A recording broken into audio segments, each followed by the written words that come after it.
50, niin minä katsoin, että tullaanko se minulle, niin eipä se tullut minulle. Kun siellä on hänen tilitiot ennen ja se vittu vaan selittää jotain skeidaa, saatana. Koko ajan selittää jotain skeidaa. Se ei alun perin, minä kysynyt siltä vitun runkulta kerran jo, että kyllä kerran kysyin, että mennäänkö ne rahat minnekään nyt, että onko sillä sinun tiedot? Ei ole minun tietoja. Vittu. Se on ihan varma, että se on tämä vitun persereikäinen. Se ei kerro sitä vaan nyt. Niin. Se on pääränselevä asia nyt, että se on vittu, minä tiedän tämän. Niin se on varmasti vienyt ne vitun Twitchin rahat, saatana. Se on vienyt sen 5 tonnia, se on ihan varma asia, että tuo runkku on vienyt. Kun se ei puhu totta missään kohti. Niin tuo persereikä, se on vienyt ne vitun nekkirahat, ihan varmaan.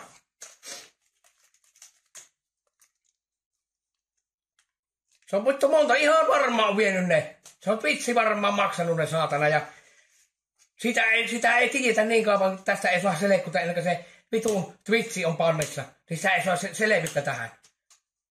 Siihen asti tämä pystyy hengittämään. Se on vienyt ihan varmaan. Se on vienyt monta tonnia tuo jätkä rahaa. Se on vienyt ne Twitchin rahat. Ja se on vienyt kaupan pienen nuo kaikki vitun donaatirahat. Vittu! Vittu, kun minä saan sen vitun apinan kässiin joku päivä.